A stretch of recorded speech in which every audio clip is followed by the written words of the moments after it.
Hi, I'm Rajneesh. And I'm Bridget, Welcome to Terra Science. the podcast where reality matters.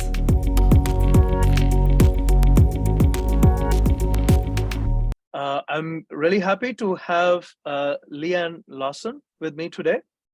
She is running for mayor of Manteca, and the election is very close. It's already November 4th. We have 4 more days left before the election day. And Right. so, very close to that. And I'm glad to have Lei Ann here on Terra Science. I met Lei Ann actually at one of the downtown festivals briefly in person. And as you know, we have recorded with Ben Cantu as well as Gary Singh, the two other candidates for mayor of Manteca. And so this is the third one in the series.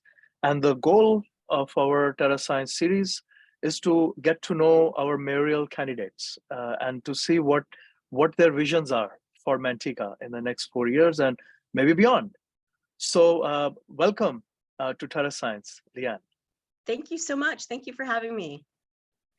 So, as always, we have a tradition that when we start our podcast, we always ask our guests to tell us a little bit about themselves. How did you get here? What was your journey?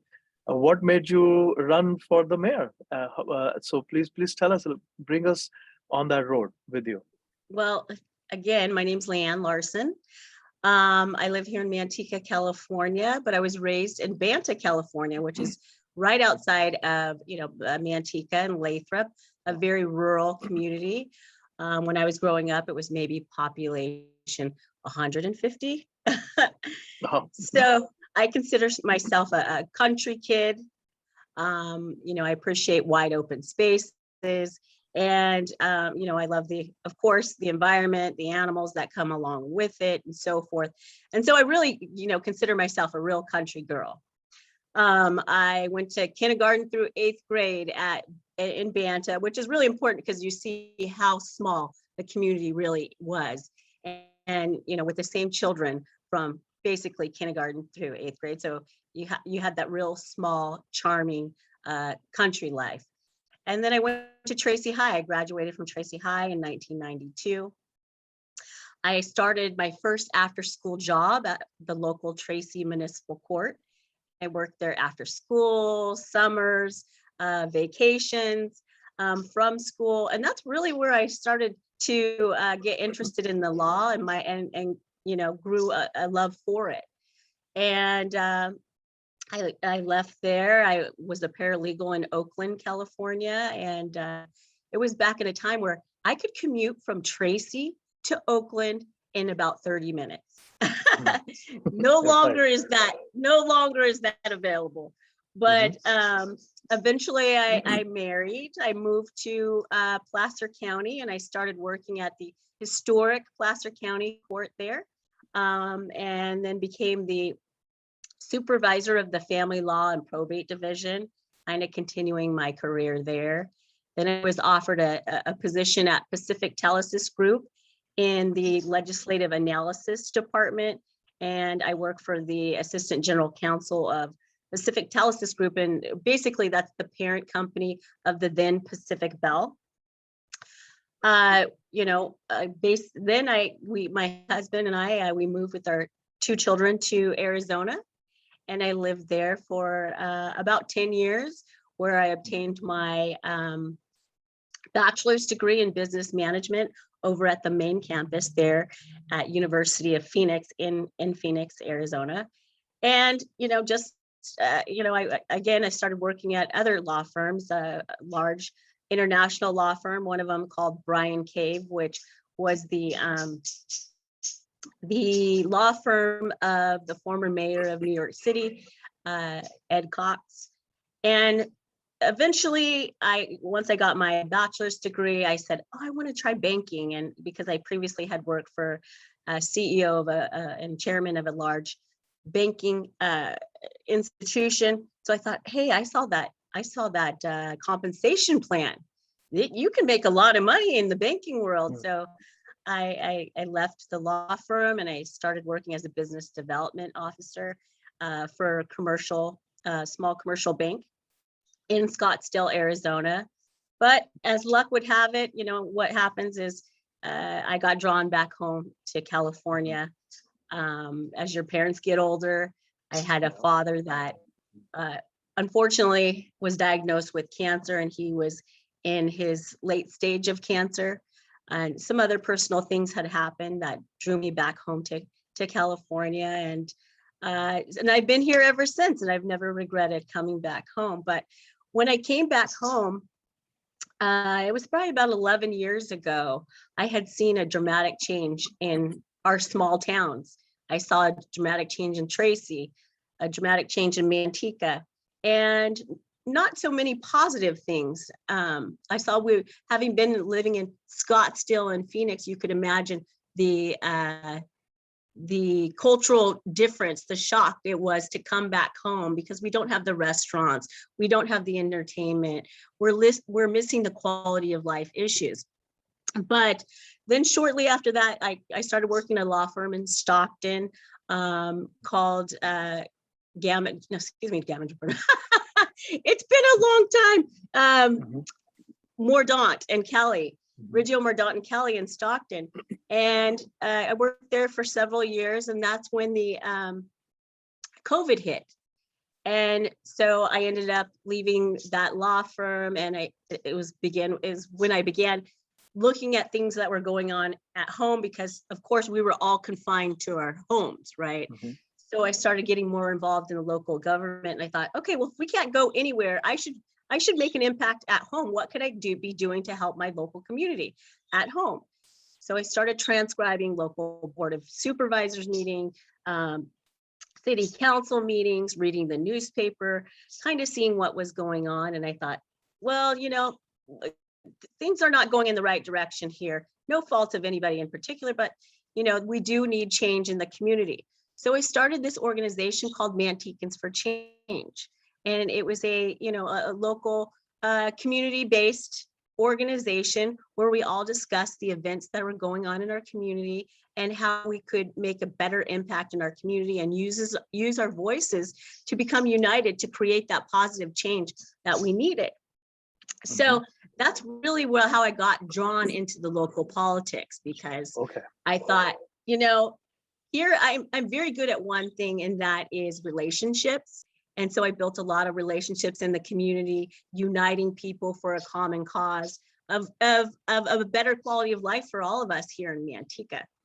But I had never had any intentions of running for mayor. And the person we were supporting for mayor, he dropped out at the 11th hour. And we decided as a group, we thought, well, look, we have two candidates running for mayor, but they have the same voting record. They are of different political parties, Gary Singh being a Democrat and Ben Cantu being a Republican, but at the local level, it really doesn't matter. It's all about community, right? But we saw their voting records was essentially the same. And we said, we cannot create change with the same individuals. We keep voting the same individuals in over and over.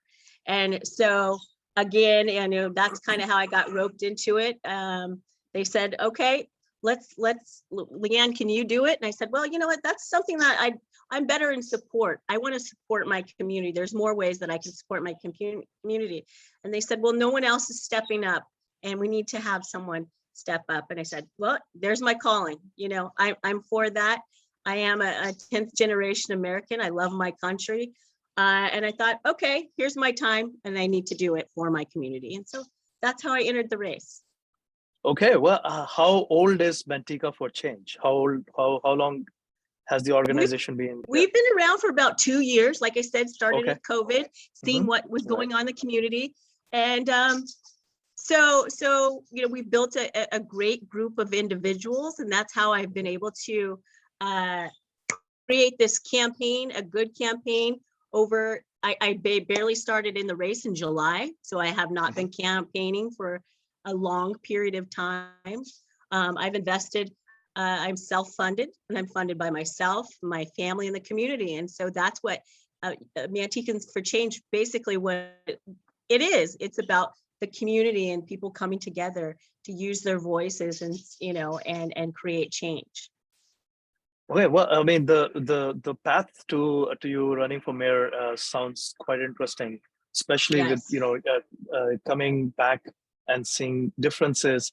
So, what would you say would be the vision for the next 4 years? Especially, I'm sure since you already have an organization, Right. what are some of the things that you would like to change, and how you can give us like a list of things, and then we can dive deeper into any one of them that Correct. you would like. Yeah. Well, in developing my platform, I kind of, came together with members of our group. We said, what are the top issues in this community for you? And so my platform is really addressing those top issues. It's actually 7 top issues. And one of them was high up there is transparency in our local government. We all want to be involved. All want to be informed, but we can't be informed if information is being withheld from the community. And, we can all have better input when we're more knowledgeable about what's going on. So with respect to full transparency, if elected mayor, what I would like to do every month is offer a newsletter for the community, kind of saying, look, this is the things that happened last month. These are the decisions that were made. This is where we're going with those. Because what I found when I was working, how it was very difficult to stay involved is, look, the meetings sometimes are 4 hours long. And we rely on information a lot from the newspaper. However, the newspaper is just a little snippet of what's going on in our local community. So I thought, I could better serve my community if I share the information with them of what we have done the month before, so that everybody's on the same page as a community of what we are working towards. Because like I said, it's really difficult to track. It's really difficult to follow unless you're watching the meetings consistently, sitting either in your home, which is great because you can watch it on television or online, or actually there in the the chambers of the city council chambers. Okay. So that's one. That's one of the things. So public safety, that was a Uh-huh. top priority. In the evening, we're almost at 90,000 people. In the evening, we could have as few as 4 officers patrolling our community. And so people were still a real public safety issue. I, for one, had an incident on a Monday night where a person was smoking crack cocaine in my front of my yard, in my driveway. So I had called the police officer to get someone out there, and they said, well, we don't have enough man hours. And I said, well, it's a Monday. What's going on a Monday? They said, no, you don't understand. We don't, there's only 4 of us patrolling the city, and we've had a lot of calls. And so, for that reason, we are shy about 13 officers. I think we're at 74. We should have about, 90, 1 per 1,000 people. And so that was a real issue for public safety.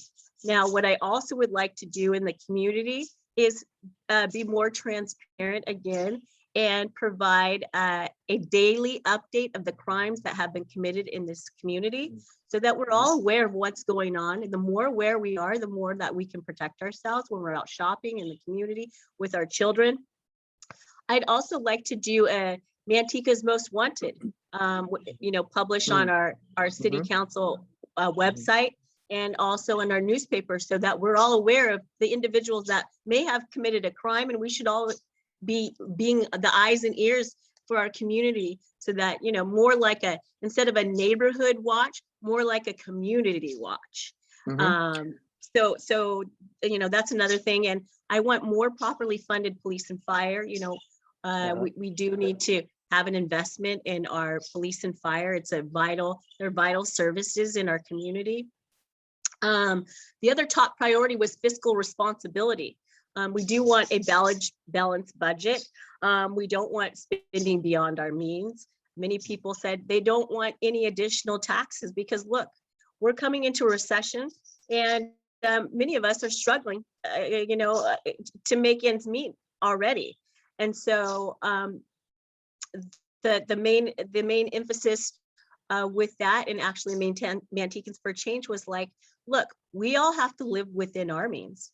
So the government should also have to live within their means, the money that they're provided, and do more with, more with less. Another topic of interest was responsible growth. We have grown outside our infrastructure. I want an infrastructure first policy. Again, when I say outgrown our infrastructure, well, I'm talking about police, fire. I'm talking about water, very important thing. We're entering into our 4th year of drought, and they're continuing to allow growth.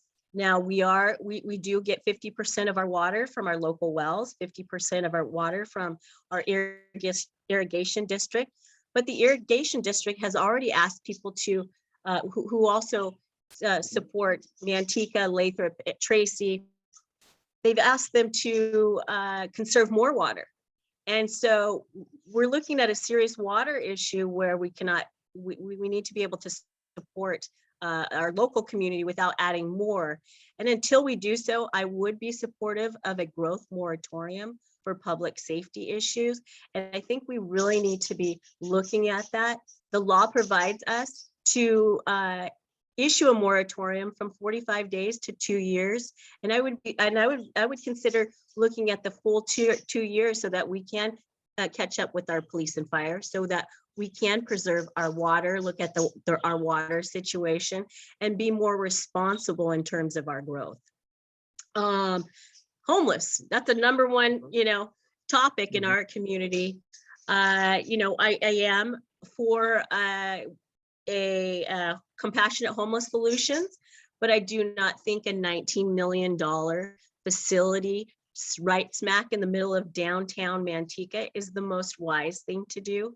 I am for a small facility outside of the Manteca so that it is away from our downtown, which I want revitalized, which is away from our neighborhoods and away from our schools. Not that there is a discrimination towards the homeless, but to be honest and realistic, many of the individuals, there's 4 types of homeless. You have the down on the luck homeless that really need a hand up. You have alcohol addicted, drug addicted individuals.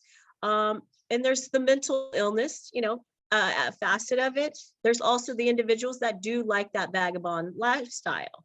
So, but more, now that we're aware that there's the mental illness aspect of it, that there is an inherent risk, that for those reasons, we do need to keep it away from our schools and away from this issue is very topical right now with Gavin Newsom holding back, funds, and the local trying to make local counties and cities accountable.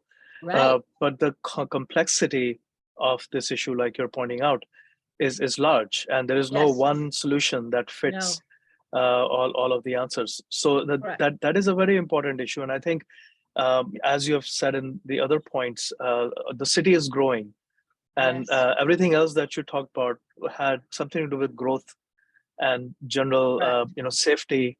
And then the homeless issue is also a responsibility of the community in a way. But with growth, it gets more complex as well. So, okay. Yes, correct. Yes. Yeah. So I would also like to see, one of the issues with homelessness comes with drug addiction and alcohol addiction. But here in Manteca, we don't have a treatment center. We do not have a private treatment center. So there are many housed individuals that are afflicted with drug and alcohol problems themselves. And, that's the number one cause of homelessness. It is addiction issues. So we do need to court a private facility to come to Manteca so that we can be proactive instead of reactive the way we have been doing. So, again, I don't think it's very smart or responsible to create a very large institution.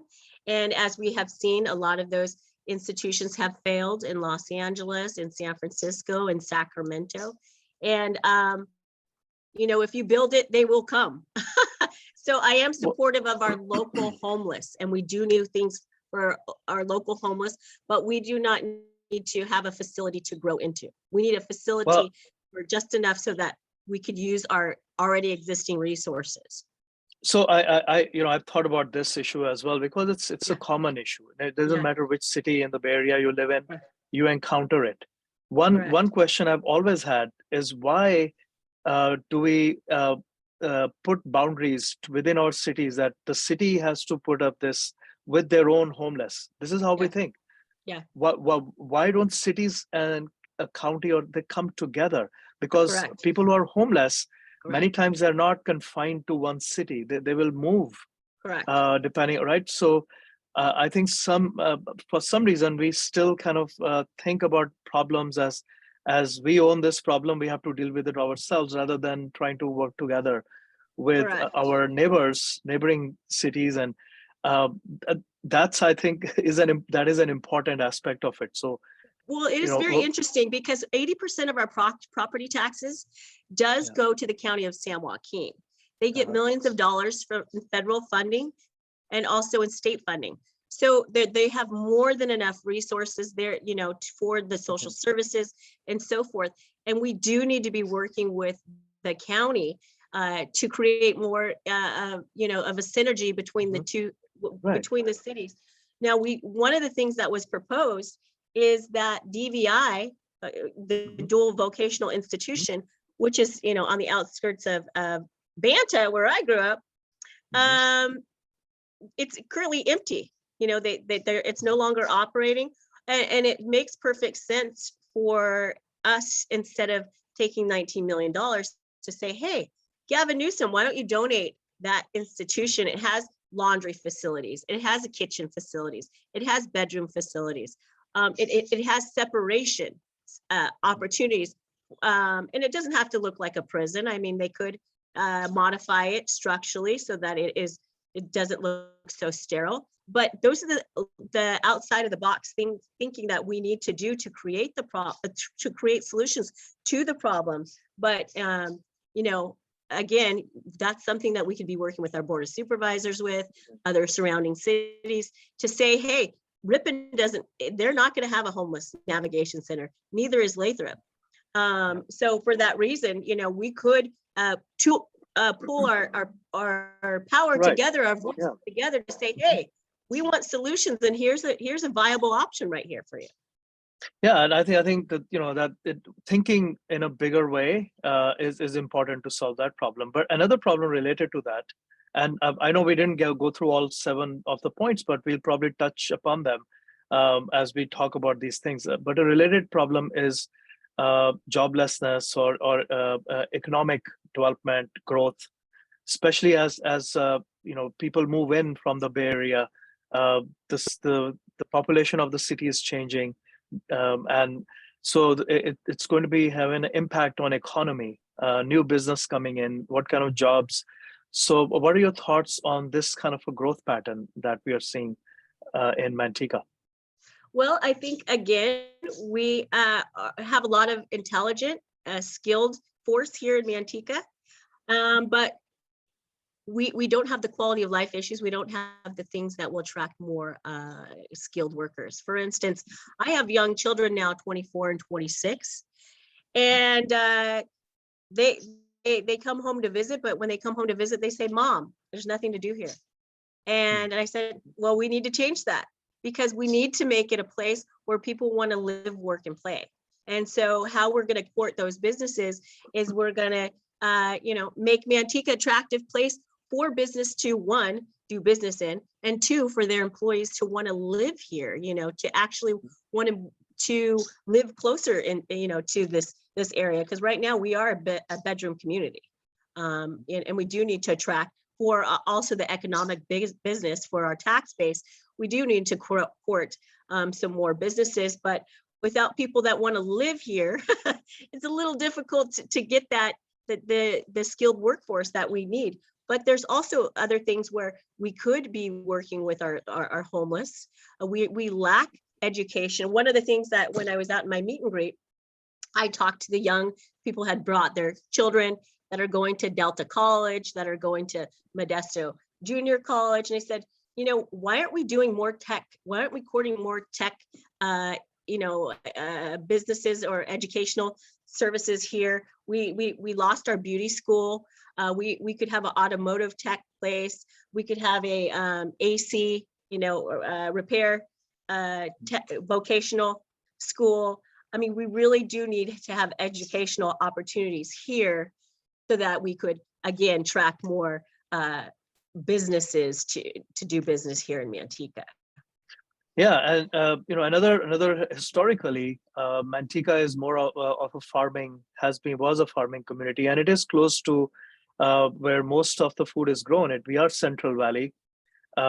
Food is definitely an important issue for most of the people in the Bay Area, and even big cities are going more towards local food sourcing, and so there is an opportunity in tech and food and agricultural technology. And I think, there is a shift in also how we do agriculture. People are starting to look at more soil-friendly solutions. People are thinking more about soil health, bacteria, microbes. So that there are lots of opportunities, even with a focus on historical aspect of Manteca and its location near the Central Valley. So some kind of focus on that, and also your thoughts. What do you think about just access to food, as well as urban forest as we grow, clean air? How do we preserve parks and trees and access to food? Well, like I said, I grew up a country kid, and Yep. I'm still a country girl at heart. And I have family members that are farmers still, and a lot of individuals in my network are farmers. And we do need to preserve our agricultural land. We need to preserve our wide open spaces. I'll give you an example. Right where they want to put the Homeless Navigation Center in the middle of Manteca is 8.5 acres of prime open space. We need to preserve that open space.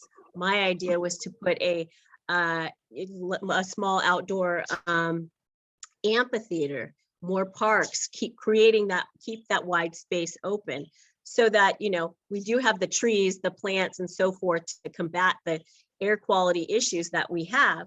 Plus, with COVID, we were locked in our homes. We couldn't go into indoor facilities. We needed to be outdoor to participate in these events.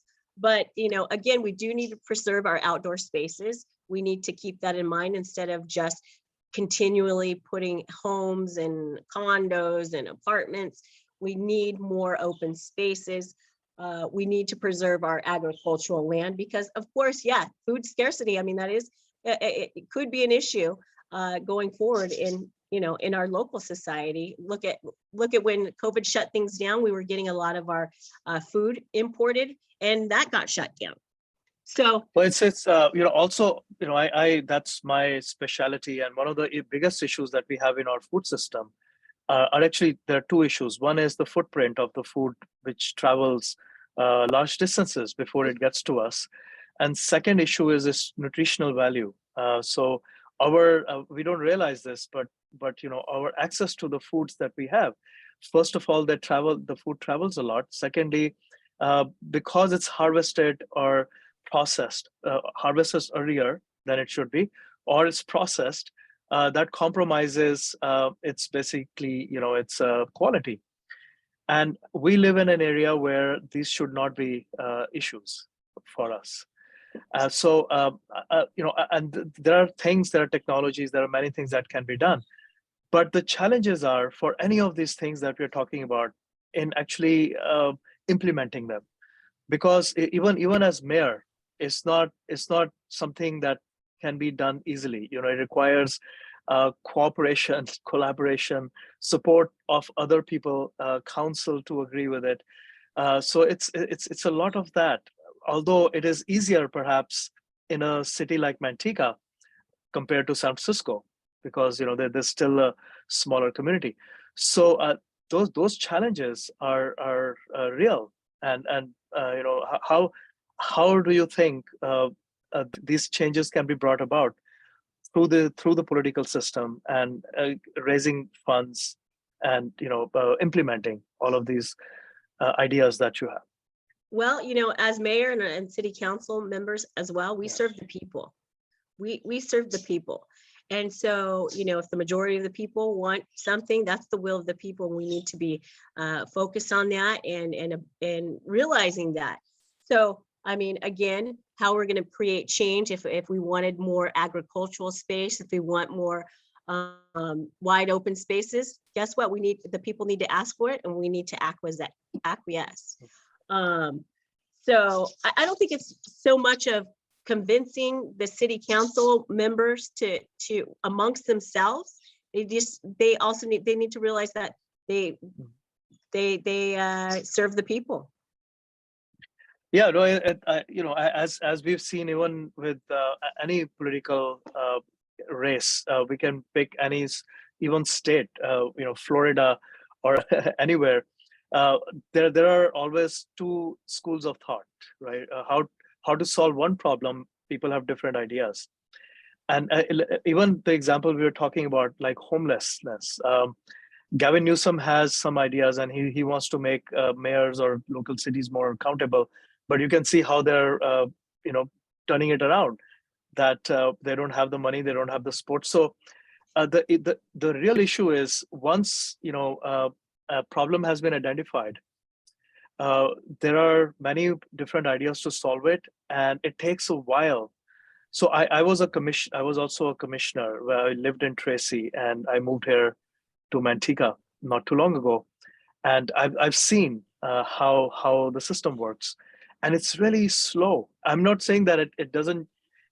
If there was no change possible, we would never be able to progress. So Correct. obviously, we are able to cause change, but the process is slow, and many of these things may not even be possible in 4 years.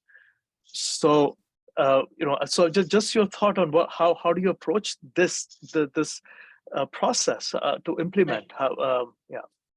Well, change is tiny little incremental changes create Yeah. a larger, impactful change. And so, you just gotta keep plugging along, but you can't say it's not going to happen. What you need to say is, this is the direction we want to go. These are the steps we need to take in order to get there and in order to achieve our goals. But we can't ever achieve our goals if we don't take the initiative to get them going to where we want to get to. Look at Livermore's downtown. Livermore's downtown is flourishing, but it took 20 years to get there. But it all started with a plan. It all started with a goal, and it all it all happened because people work towards that common goal, and that's how you create, Well, positive change.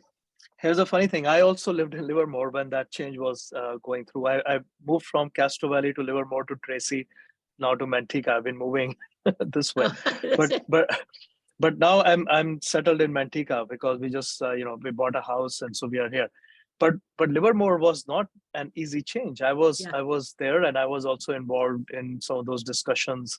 But the discussions about what was going to happen in downtown, the number of housing units, hotel, there were just everything, and years were spent.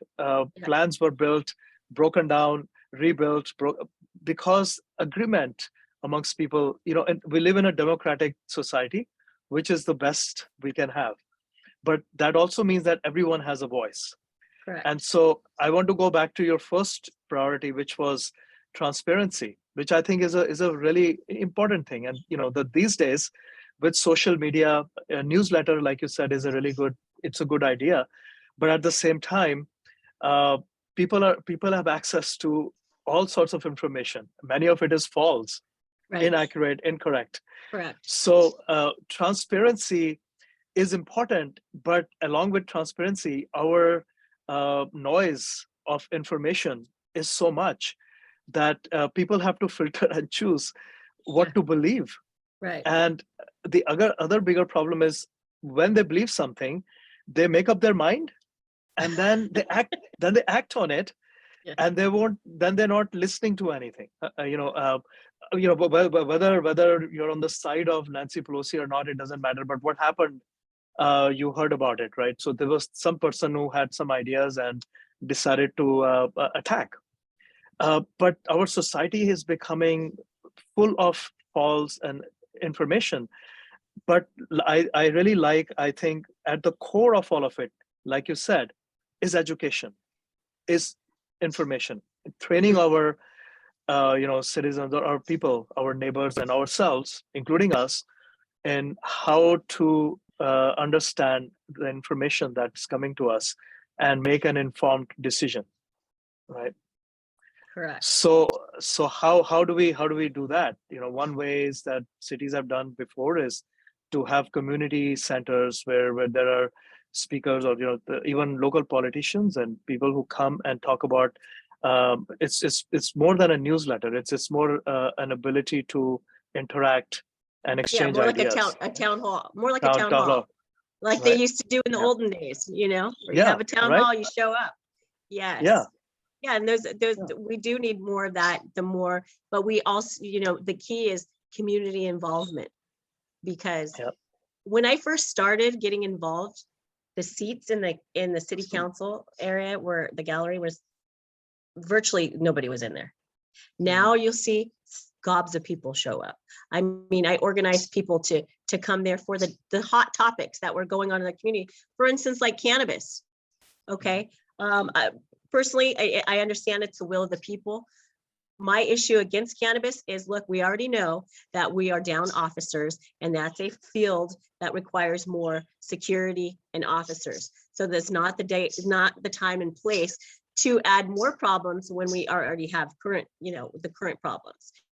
But we did organize people to say, hey, are you pro, against? It doesn't matter, just show up, show up, come participate. And people have been showing up and participating, and I think that's great. But again, I'm not familiar with this. Is this a proposition of having a cannabis growing facility in Manteca? no, Is that what you're talking? no, they wanted to have, because the state law basically for cannabis says that you can have cannabis dispensaries in your city if the city allows it, if you have passed an ordinance to allow it. Okay. And so it was passing an ordinance to allow it. Oh, I see. Okay. Previously, the city was not allowing that. But again, that those are the types of hot issues that involve, the community, where they wanted to come, where we needed people to come and come be part of the community, come voice your concerns. You can be pro or against, it doesn't matter, just show up, Yeah. And so, like I said, that community involvement is critical in creating the change we need, the education, people becoming aware, having investment in their community. Right. And I think that also goes along with vocational education, like you were mentioning, Correct. bringing and creating jobs. And so, yeah, I think all of these are obviously you've given thought to all these things. Anything else that you would like to add? Well, That yeah, we'll revitalize the downtown. We really need that. I know you're coming from the Bay Area. You probably want to have a nice dinner out with your family. I envision my downtown to be lively. We're having the ACE train come through. Such a great economic opportunity for us to have a revitalized downtown. We have shops, more like Livermore downtown, or Walnut Creek, or Downville, where you have restaurants, you have local boutiques, you have a lively downtown where people can come and bring their families and be proud of your downtown. Instead of spending our money outside the city, let's spend our money inside the city and generate that much needed tax revenue that will lead me to my last number 7 topic of properly streets and maintain sidewalks. I mean, we're going to need those funds to be able to and continue to improve and revitalize our community. It's great for growth, but I also feel like, and I am from the mindset that if developers want to grow here, they want to develop here, they also should be investing in our revitalization of our community as well. We should be asking more from our developers, because it's not, we have been a developer friendly city, and that's great. But again, we do need to address those quality of life issues, like the sidewalks, streets, safe parks, and we're going to need those extra funds. So I don't see we can't do it without the developers' help also. Well, it's a very common problem that comes with growth, and Livermore particularly is going through that, where with more housing that is more vertical, the infrastructure of streets does not change. So now more people are going through the same bottleneck of our freeways, and Right. same thing is going to is happening in Tracy, and it's coming this way. Right. So when we started, you said you could drive many years ago from here to Oakland in 30 minutes. Yeah, from Tracy to Oakland in 30 minutes. From Tracy to, so that's very difficult. I drive to Berkeley at least once a day, and it's an hour and a half now. And, but depending on traffic, that's when there is less traffic.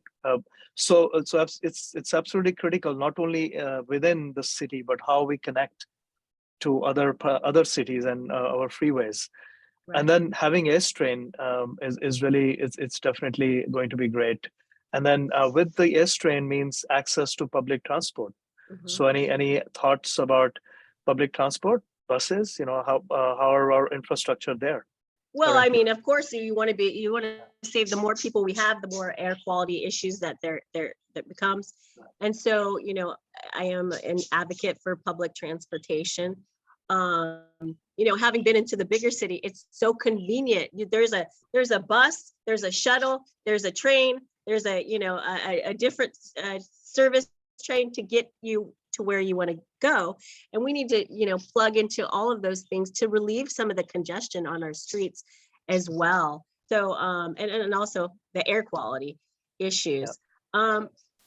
But, we're doing a good job. I know that we have new transportation systems in town. I see the buses going to places like Costco where I never seen them go before. I was shocked to learn a friend that lives on Woodward side. I lived on the north side of 120. An individual lives on the south of 120, was able to catch a bus there. So I thought that was great. So we are moving in the right direction for public transportation. But again, I don't quite think that we need the large bus-sized buses that we have. We could have made an investment for smaller shuttle buses here in town to go multiple places. I know we do go to schools and so forth, but the senior citizen center, the library, the grocery store, we need to be focused on those quality of life issues for these individuals. Now, it kind of ties into what I'm saying about putting our homeless shelter on the outskirts of town. And we can do that and still allow people to access the things they need to with a good public transportation system. Well, so in Tracy, I was a transportation commissioner, and one of the things that they were starting to work on was these apps. And there is clearly, bus system, public bus system, but they're also now pushed towards sort of like a call upon, like an Uber type of service, but provided by the city, which is which can be more directed towards the needs of individuals when they need it, with certain restrictions. It's not exactly Uber. It doesn't cost like Uber. It's hugely subsidized, but it can connect individuals to a bus stop or to right, so that they don't. Yeah. So then the bus network is fed by these local systems, right? So anyway, but there are many ideas out there, Very and there good is ideas. a lot of work to do. Yeah, a lot of work to do. Well, you've probably been in the. I mean, like in Philadelphia, I've been there several times, and you could, with your app, you can again figure out your route that you need to take with the shuttle, with the bus, with the train, and I think those are all very good things. It eliminates the need for vehicles. Saves a lot of people from driving, hopping in their car here and there when they can just take a shuttle and save the environment. And many people are willing to do that. I mean, although there is the convenience of hopping in your own car, there are a lot of people forward thinking individuals that say, hey, I don't mind if it's going to save the environment. I don't mind waiting another 20 minutes. I don't mind doing that at all. So we need more people also to have that mindset. And in general, there are many technologies that are out there that we may not be aware of. And I think one of the things that's important as a growing city for us is to pay attention to how other cities are solving some of these issues, and learning from that and adopting technologies. And we have great universities around us, Stanford, Right. Berkeley, which lead the technological advances in the entire world. Yeah. And many of these technologies, they stay hidden, because if they cannot be monetized, they stay. A company will not take them on, but they can solve many of these problems. So even that's another way to connect an education with inviting our local researchers or professors. How to solve. So a community center type of approach. If we start something like that, we can even attract companies and ideas from our local major research universities. And if we start using some of the technologies that they built, clearly they will want to move here and establish their spin out new startup, right? Right. So all these things are exciting. I think everything that we've discussed is sort of like a problem, but the solutions are there, and it's an exciting phase for Manteca because it's Correct. growing. And so then Yes.